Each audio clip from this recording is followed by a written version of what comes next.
vez comentado lo que es la anatomía de la vejiga, vamos a empezar a hablar de los trastornos miccionales.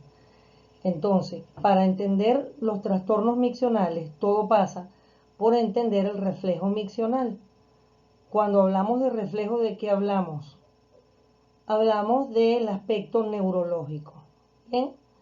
Entonces, vamos a recordar que tenemos dos tipos de arcos reflejos, el monosináptico y el polisináptico, ¿verdad? Entonces recuerden que en un reflejo tenemos un receptor, una vía aferente que lleva ese mensaje en forma de potencial de acción a la neurona que se encuentra en el asta posterior de la médula, la neurona sensitiva.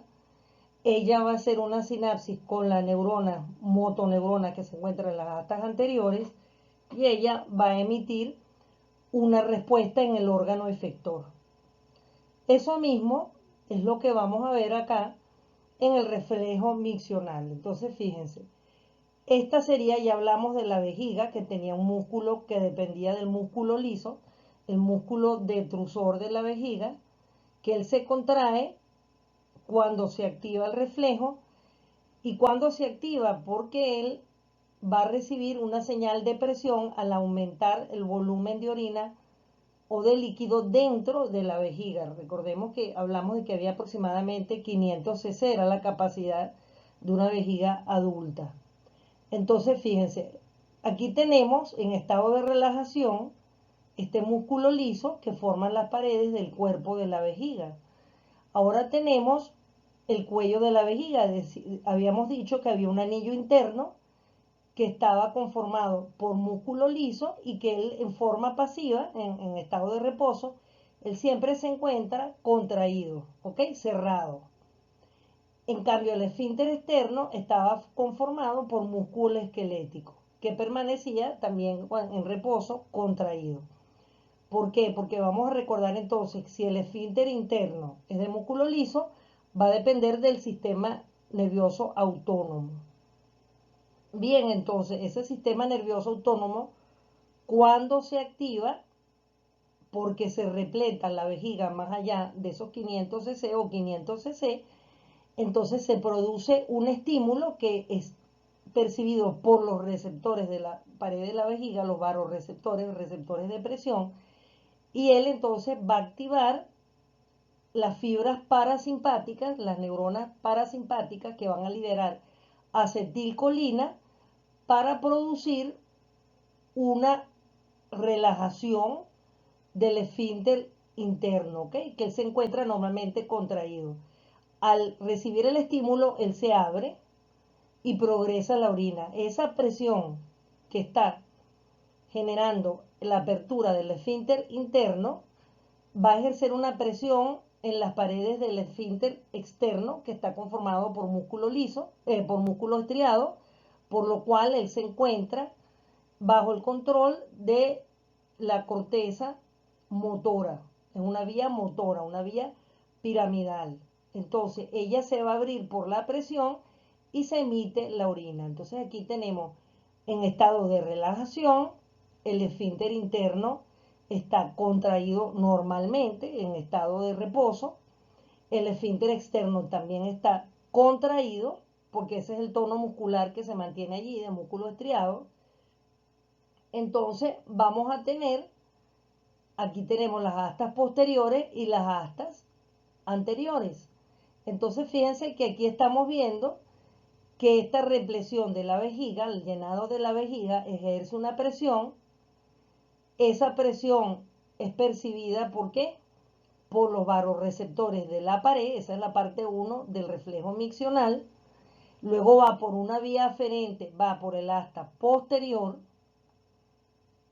del segmento medular que correspondería a los segmentos medulares C2, S2 y S4, los segmentos sacros, ¿verdad?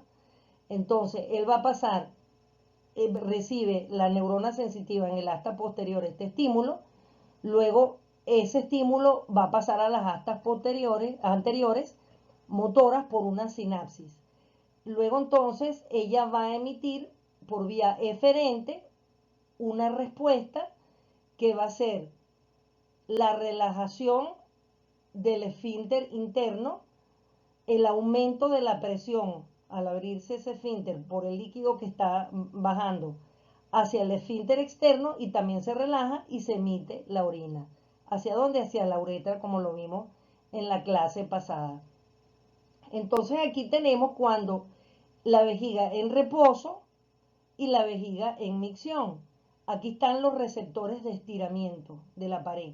Se llaman receptores de estiramiento porque cuando se estira una fibra muscular, ¿qué ocurre? Se ejerce una presión, ¿verdad?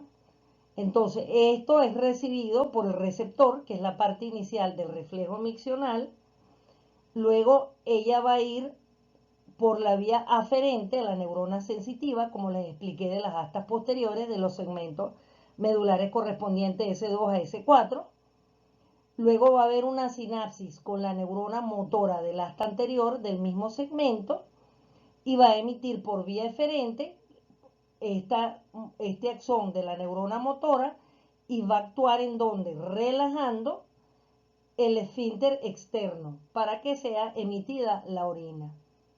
Entonces, me interesa muchísimo que repasen este reflejo identificándome los receptores, los varoreceptores o receptores de estiramiento, la vía aferente de la neurona sensitiva que va a las astas posteriores de los segmentos medulares S2 a S4, la sinapsis con la neurona motora del asta anterior del mismo segmento medular y la vía eferente motora que va a actuar en el músculo estriado.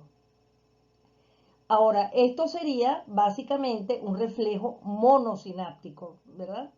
Entonces, si es monosináptico, ¿qué caracteriza un reflejo monosináptico? Que es involuntario. Es decir, al estimular va a haber una respuesta inequívoca, inevitablemente va a haber una respuesta. Entonces, esta respuesta no va a estar mediada por la corteza asociativa, la corteza del lóbulo frontal, o sea, no tiene que ver con la conciencia. Pero recordemos que entonces en el niño, esto ocurre por ejemplo en el niño, que el niño no controla los esfínteres, por eso sabemos que el niño, por ejemplo, él se orina en los pañales, ¿verdad? Él no tiene control, pero llega una edad en que ese niño empieza a tener un control de la micción. Entonces, cuando ocurre esto, vamos a pasar de un reflejo monosináptico a un reflejo polisináptico. ¿Cuál es el polisináptico? Recordemos que se llama reflejo polisináptico cuando hay más de una sinapsis. En cambio, en el monosináptico, como su palabra lo dice, es una sola sinapsis. Entonces, aquí vemos, por ejemplo, lo que les describí anteriormente, es el reflejo del niño, el reflejo involuntario, el reflejo monosináptico.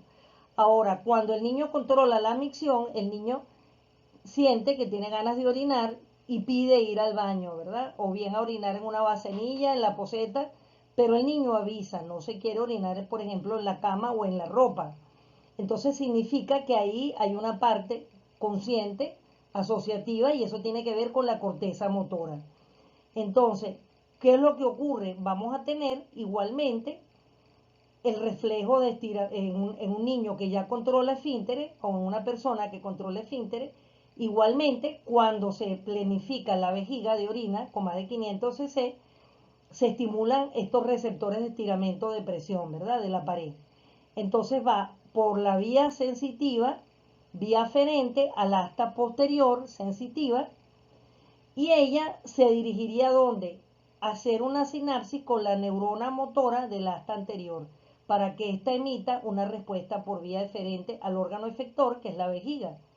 Pero entonces aquí, como interviene la voluntad, va a intervenir una neurona parasimpática, que sería esta neurona 3, que se llama la interneurona. Recordemos por neurología que la interneurona es una neurona de asociación. Es decir, es una neurona que no está en el receptor, normalmente va a estar a nivel de tallo o a nivel de corteza, no está en placa motora, pero ella va a conectar una neurona con otra e interviene en la respuesta de esa neurona. ¿Cómo va a intervenir? Ella va a producir un reflejo, va a producir un estímulo postsináptico excitatorio o un estímulo postsináptico inhibitorio. ¿Cómo lo hace? Al producir el excitatorio significa que, por ejemplo, en este caso, si la persona tiene ganas de orinar y tiene a disposición un baño, decide orinar. Cuando eso ocurre, entonces esta neurona 1 sensitiva va a ser intervenida por la neurona, la interneurona asociativa, y va a reforzar ese estímulo hacia la neurona motora para que ella por vía eferente permita orinar. Ahora, ¿qué ocurre si la persona no está en un sitio adecuado para llevar a cabo ese acto?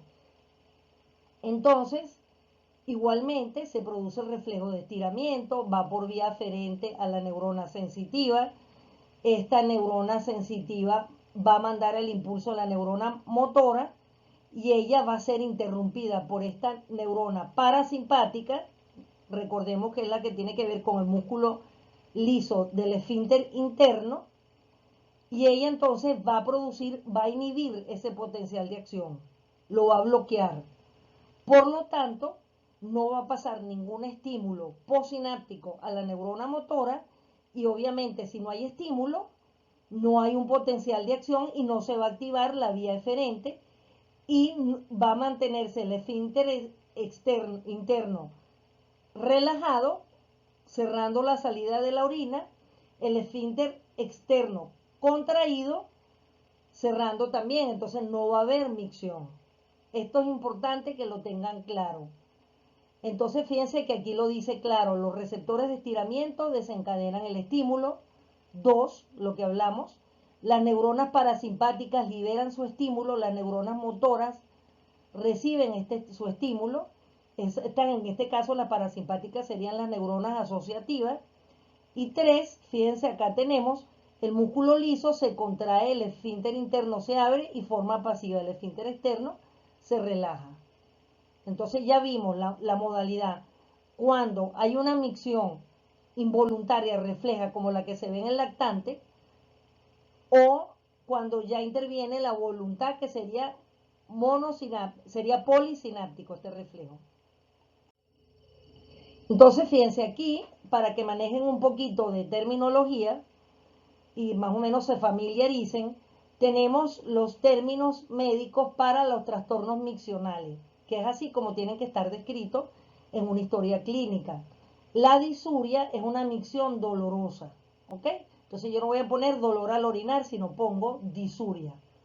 Polaquiuria es que el paciente orina muy a menudo con un aumento en la frecuencia de micciones. O sea, si por ejemplo la persona orinaba 7 veces al día, ahora orina 12, 14 veces al día. Entonces, polaquiuria.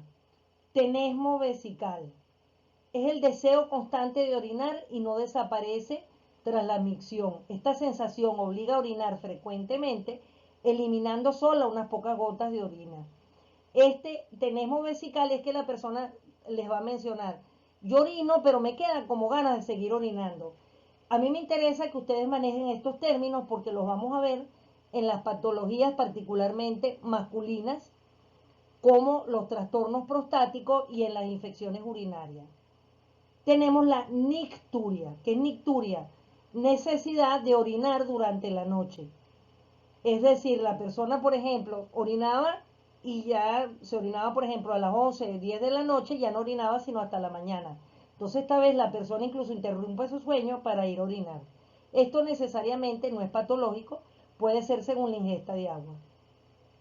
La retención urinaria, fíjense, esto también lo vamos a revisar en algunas patologías, es la imposibilidad de orinar, no pudiendo el paciente vaciar su vejiga. ¿Ok? Es decir, la persona siente ganas de orinar, pero simplemente no emite ninguna orina. Hay dos tipos de retención urinaria, aguda o completa. El paciente experimenta un gran deseo de orinar que no puede satisfacer, por lo tanto le provoca angustia y agitación. Claro, porque es como no poder evacuar, ¿entienden? Y luego, aquí pone sondaje, porque por supuesto, esto en una retención aguda se puede formar lo que se llama un globo vesical. Es decir, hay tal contracción de los esfínteres de la vejiga que éste se distiende y genera dolor. Entonces aquí lo que queda es colocar una sonda, si es en la mujer, una sonda uretral a través de la vagina o una sonda uretral a través del pene en el hombre. Según, y claro, el diámetro de la sonda va a ser acorde con los diámetros del meato uretral de la persona. Tenemos la retención crónica e incompleta, se instaura de forma progresiva al persistir un residuo en la vejiga tras cada micción. Y micción por rebosamiento, es decir, la persona va reteniendo orina, no siente nada y se llena tanto que prácticamente se abren los esfínteres ya ni siquiera por un reflejo, se abre espontáneamente. Esto lo vamos a ver en aquellos pacientes que tienen, por ejemplo, una vejiga neurogénica o también en un traumatismo de suelo pélvico, como vamos a ver más adelante. También tenemos la incontinencia urinaria. El paciente no es capaz de controlar sus micciones. ¿Se acuerdan que hablamos que uno tenía una edad a partir de la cual uno controlaba sus micciones? Aquí se pierde esa capacidad. Entonces me interesa que sepan que hay tres tipos. Una incontinencia total, diurna y nocturna, afecciones neurológicas, como lo mencionamos. En las afecciones neurológicas vamos a ver una micción por rebosamiento y una retención crónica e incompleta de la orina, y vamos a ver una incontinencia total. Total se refiere que es permanente, ¿ok? Por eso se les ponen los pañales. Está la incontinencia urinaria de esfuerzo, que es más frecuente, por ejemplo, en las mujeres. El esfínter se hace insuficiente y ocurre al toser, al hacer una fuerza, al reírse. Esto también, sin ser patológico, se puede ver en una mujer en un posparto inmediato. También se puede ver en mujeres obesas o mujeres de avanzada edad. Esto no es frecuente en el hombre, porque más adelante, ya anteriormente, perdón, ya nosotros vimos las características de la uretra masculina que medía aproximadamente, estábamos hablando de que medía aproximadamente 20 centímetros, en las mujeres de 3 a 4 centímetros, más corta. Luego tenemos la enuresis nocturna. Es la emisión involuntaria de orina durante el sueño en niños de más de 3 años. No confundir enuresis con incontinencia, ¿ok? Como tal, la incontinencia es la del adulto, que puede ser la total o la de esfuerzo. La enuresis son eso que se dice que son los niños que mojan la cama, ¿ok? Y normalmente la causa más frecuente no es orgánica, sino psicológica. Entonces, fíjense, la vejiga neurogénica.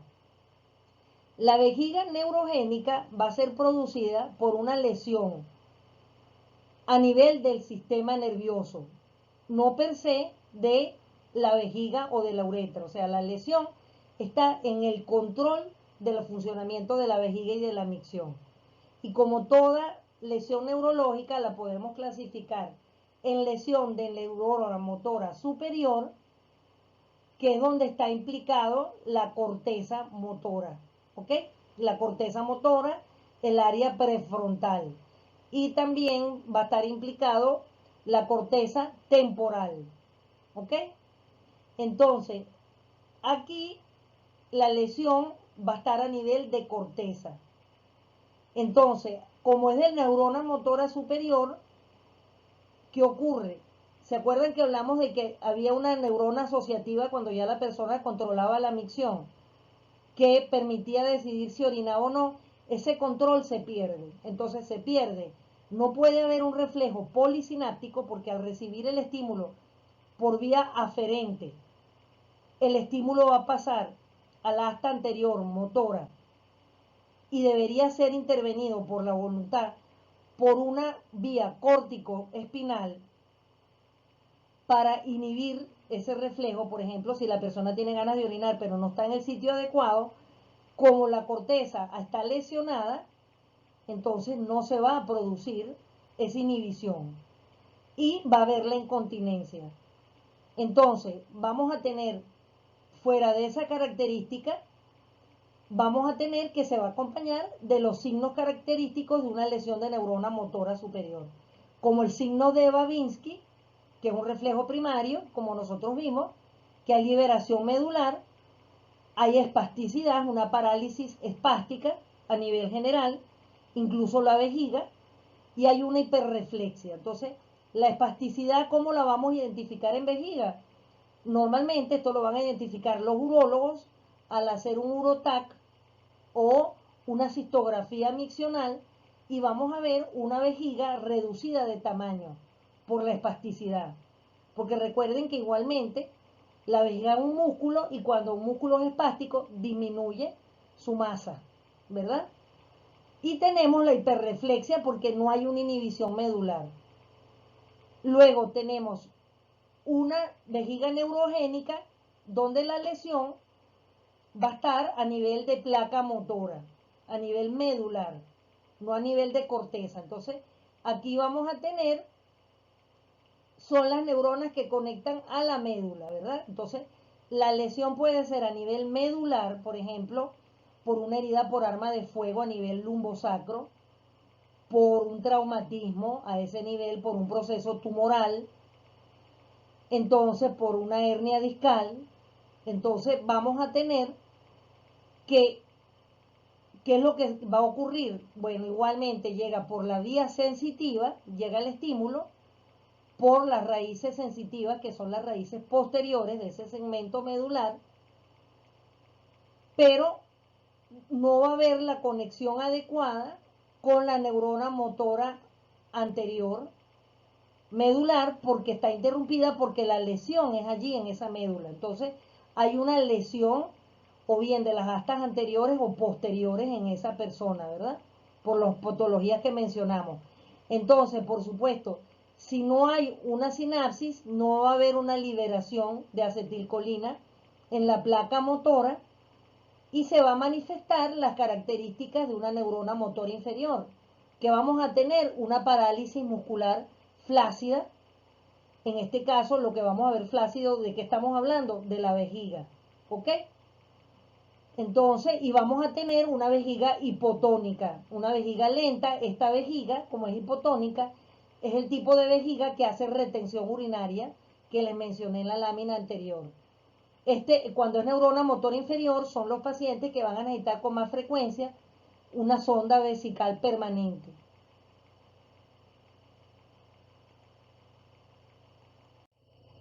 Entonces, fíjense, resumiendo, ¿verdad? Aquí tenemos la vejiga.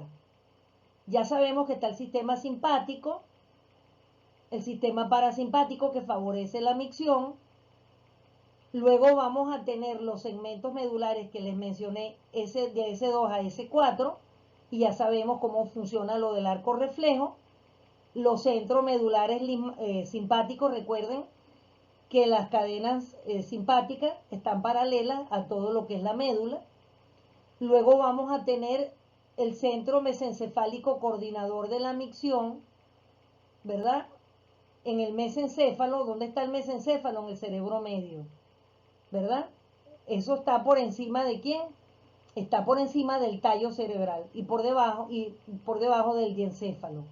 Y luego vamos a tener la corteza motora que es la que corresponde a cuando tenemos ya una micción controlada por la voluntad. Entonces, fíjense, la lesión por encima del tronco encefálico, es decir, una lesión por encima del tallo cerebral, como afecta corteza, afecta la voluntad y no va a haber un reflejo polisináptico. Entonces, ¿qué va a pasar? La característica va a ser síntomas urinarios relacionados con la fase de llenado. ¿Qué habíamos dicho? El llenado, que habíamos hablado de qué? De que había un llenado insuficiente o bien un llenado por represión. Entonces se producía una micción porque estaba demasiado llena la vejiga. Y esa produce lo que llaman un globo vesical o retención urinaria crónica, ¿ok? Una retención vesical crónica. Entonces, estos hallazgos urodinámicos ya eso corresponde al urólogo, ¿verdad? Entonces se ve una hiperactividad del detrusoriano, o sea, del músculo detrusor, el que contrae las paredes de la vejiga. Pero esto no es algo que tanto les compete a ustedes. Entonces, fíjense, aquí tiene el detrusor hiperactivo y el esfínter externo sin alteraciones. Entonces, claro, eso genera una retención aguda y crónica de orina a nivel de la vejiga. En cambio, cuando estamos hablando de una lesión de neurona motora inferior, lesión espinal por debajo del tronco y por encima de los segmentos S2, S4, vamos a tener también un músculo detrusor hiperactivo, el esfínter hiperactivo, disinergia del detrusor y del esfínter externo. ¿Qué significa disinergia? La disinergia, que es la sinergia muscular. La sinergia muscular es cuando actúan los músculos agonistas y antagonistas, ¿verdad? Entonces, cuando hay una disinergia a nivel de la vejiga, estamos hablando que no va a haber un acompasamiento o coordinación entre el esfínter interno y el esfínter externo, porque no hay comunicación entre ambas. E igualmente, eso lleva a que no pueda emitirse la orina de una manera normal. Y también produce una retención urinaria. La lesión a nivel de los centros sacros y por debajo, una lesión per se o directamente a nivel de médula, entonces produce síntomas urinarios relacionados con la fase de vaciado. Es decir, igualmente puede producir retenciones agudas, como la que hablamos, donde la persona requiere una sonda, o puede producir incluso dolor por represión de la vejiga. Entonces, fíjense, vamos a ver muy por encima la clasificación según el origen de la vejiga neurogénica. Recuerden que aquí tenemos médula, aquí tenemos cerebelo, que forma parte del tallo cerebral, y tenemos corteza, ¿verdad? Entonces, las lesiones altas o a nivel de neurona motora superior, que pueden presentarse o acompañadas por una vejiga neurogénica, tenemos los traumatismos cráneoencefálicos, los accidentes cerebrovasculares, la esclerosis múltiple, los tumores a nivel del sistema nervioso central, la hidrocefalia, como lo podemos ver, y yo no sé si lo vimos cuando vimos la parte de pediatría en los niños, en la enfermedad de Parkinson. Recuerden que en la enfermedad de Parkinson hay un déficit de dopamina y está afectada la corteza motora. Cuando hablamos de una lesión de neurona motora inferior, entonces estamos hablando de una lesión medular alta o una lesión medular baja. Lesión alta está por encima de S2 a S4, ¿verdad? Pero por debajo del tallo cerebral. Y la lesión baja es justamente en esos segmentos medulares. Ya sabemos que puede ser también tumoral, puede ser traumática, mayormente puede ser también a nivel infeccioso, por ejemplo, una meningitis bacteriana o viral. También puede haber una lesión medular baja en la tuberculosis, porque la tuberculosis nada más no afecta a los pulmones, sino puede afectar médula, incluso producir paraplegia, no solamente una vejiga neurogénica. Y también tenemos lesiones radiculares, ¿verdad? Ya eso también es de neurona motora inferior. Por ejemplo, por una neuropatía diabética o por una sección traumática o quirúrgica de un nervio periférico.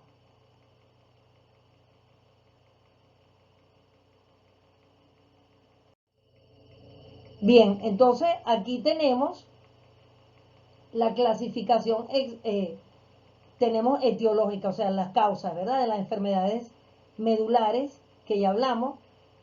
El disrafismo. El disrafismo es una malformación muy parecida a la espina bífida que puede producir estos trastornos. La esclerosis múltiple, que ustedes conocen, la siringomielia, que también se revisó en su parte de neurología, la lesión traumática, la mielopatía. ¿Se acuerdan de la mielitis transversa que nosotros revisamos en algún momento? La poliomielitis. Recuerden que la poliomielitis afecta ¿a quién? A las motoneuronas. La tabes dorsal, la tabes dorsal es el lues o sífilis. El treponema, que es el agente causal de sífilis, produce un daño a nivel de los cordones posteriores de la médula.